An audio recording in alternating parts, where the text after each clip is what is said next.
ఈ రోజున మాట్లాడితే గత పాలకులు మళ్ళీ రౌడిజం చేయడానికో గుండాగర్దీ చేయడానికో రౌడిజం చేయడానికో అలాంటి భావన మళ్ళీ ఉంది. మీకు తెలుసు కదా, రౌడిజానికి గుండాగర్దీలకి బయటపడితే మన రాజకీయాలకు వస్తాం. కేసులు పెడతాం, వస్తే 29లో మేము అంతు చూస్తామంటే మీరు రావాలి కదా. మీరు ఎలా వస్తారో మేము చూస్తాం. నాకు వారి మీద, వైసీపీ నాయకుల మీద ఈరోజు చెప్తున్నాను, మొదటి నుంచి చెప్తున్నాను, వ్యక్తిగతంగా నాకు ఎవరి మీద కక్ష ఉండదు. మనస్ఫూర్తిగా నా గుండెల మీద ఆత్మసాక్షిగా చెప్తాను, నాకు ఎవరి మీద కోపం ఉండదు. కానీ మీరు సగటు మనిషిలో, ఈ దేశంలో ఉన్న సగటు మనిషికి, సగటు మధ్యతరగతి మనిషికి, సగటు రైతుకి, సగటు యువకుడికి, సగటు యువతకి మీరు కనుక భయభ్రాంతుల్ని క్రియేట్ చేస్తే దాన్ని ఎదుర్కొనే కదా ఇక్కడ దాకా వచ్చాం. మీకు 151 సీట్లు వచ్చినప్పుడు కదా, నేను 2 చోట్ల ఓడిపోయినప్పుడు కదా మేము ఎదుర్కొని బలంగా నిలబడింది.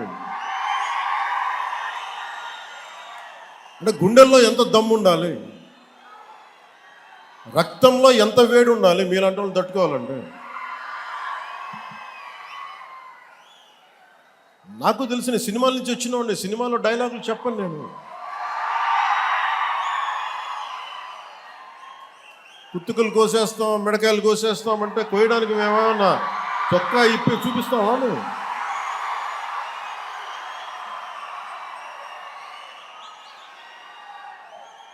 నేను సినిమాలో డైలాగులు చెప్పడానికి కూడా ఇబ్బంది పడతాను. సింహం గడ్డం గీసుకుంది, మేము గడ్డం గీసుకోలేదు. ఈ సరదాగా ఉంటాయి మిమ్మల్ని చీరప్ చేయడానికో సరదాగా చేయడానికి. నిజంగా గడ్డం గీసుకుంటే దరిద్రంగా ఉంటుంది. చూడండి, ఆలోచించండి. స్నానం చేయకుండా, మట్టి కొట్టుకుంటా. అంటే ఇవన్నీ ఏంటంటే సినిమాల్లో చెప్పిన డైలాగులు. అవి ఎందుకు చెప్తున్నానంటే సందర్భానుసారంగా చెప్తున్నాను. ఖచ్చితంగా మీరు అద్భుతమైన పాలన చేసి కనుక ఉండుంటే మీరు 11 సీట్లకు వచ్చేవాళ్ళు కాదు. మీరు అంటే ఇది రెలవెంట్ కాబట్టి చెప్తున్నా. ఇది కక్ష తీర్చుకునే ప్రభుత్వం కాదు. ఇది తప్పులు చేస్తే శిక్షించే ప్రభుత్వం ఇది. అలాంటిది